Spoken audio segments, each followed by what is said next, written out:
Hello everyone, welcome to hi medico. আজকে আমরা কথা বলবো দেবেন মহান্ত মেডিকেল কলেজ অর্থাৎ পুরুলিয়া মেডিকেল কলেজ, যেখানে 2024-এ কেমন কাটা গিয়েছে আমরা প্রত্যেকটা ক্যাটাগরি ওয়াইজ ডিসকাস করব এবং তোমাদের অল ইন্ডিয়া র্যাঙ্ক দেওয়া থাকবে, ওয়েস্ট বেঙ্গলের র্যাঙ্ক দেওয়া থাকবে, সাথে 2024-এ নিটের যে স্কোর সেটাও দেওয়া থাকবে। আরও যে অন্যান্য মেডিকেল কলেজ আছে সেগুলোর কিন্তু ভিডিও অলরেডি আপলোড করা হয়েছে। তোমরা সেগুলো যদি দেখতে চাও তাহলে এই ভিডিওর ডিসক্রিপশনে দেওয়া থাকবে, সেখানে গিয়ে তোমরা চেক আউট করতে পারো। তো চলো আনরিজার্ভ বা জেনারেলে কেমন কাট আপ গিয়েছে পুরুলিয়াতে একবার দেখে নিই। তো অল ইন্ডিয়া র্যাঙ্ক হচ্ছে 36,449, ওয়েস্ট বেঙ্গলের র্যাঙ্ক হচ্ছে 1696 এবং নিটের স্কোর হচ্ছে 639 জেনারেলের ক্ষেত্রে।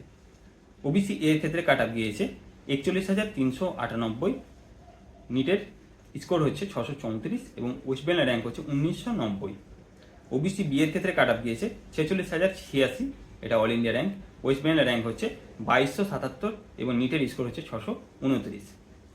ইডাব্লিউএস এর ক্ষেত্রে কাট আপ গিয়েছে 88,990, এটা অল ইন্ডিয়া র্যাঙ্ক, ওয়েস্ট বেঙ্গলের র্যাঙ্ক হচ্ছে 4,337, নিটের স্কোর হচ্ছে 590।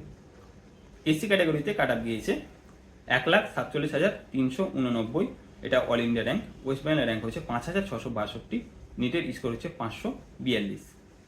এসটি ক্যাটাগরিতে কাট আপ গিয়েছে 5,89,199, এটা অল ইন্ডিয়া র্যাঙ্ক, ওয়েস্ট বেঙ্গলের র্যাঙ্ক হচ্ছে 7,958 এবং নিটের স্কোর হচ্ছে 308। তো এই হচ্ছে দেবেন মহন্ত মেডিকেল কলেজ অর্থাৎ পুরুলিয়া মেডিকেল কলেজের 2024-এর কাট আপ। 2023-এ কেমন কাট আপ গিয়েছিল সেটা জানতে গেলে তোমাদের এই চ্যানেলের প্লে লিস্টে যেতে হবে, সেখানে গিয়ে কিন্তু তোমরা সমস্ত মেডিকেল কলেজেরই 2023-এ কেমন কাট আপ গিয়েছে রাউন্ড 1, 2, 3-তে সেটা তোমরা জানতে পারবে। ভিডিওটিতে লাইক করে দিও, চ্যানেলটাকে নতুন হলে সাবস্ক্রাইব করে নিও এবং ভিডিওগুলোকে বন্ধুদের সাথে শেয়ার করে দিও। থ্যাংক ইউ ভিডিওটি দেখার জন্য।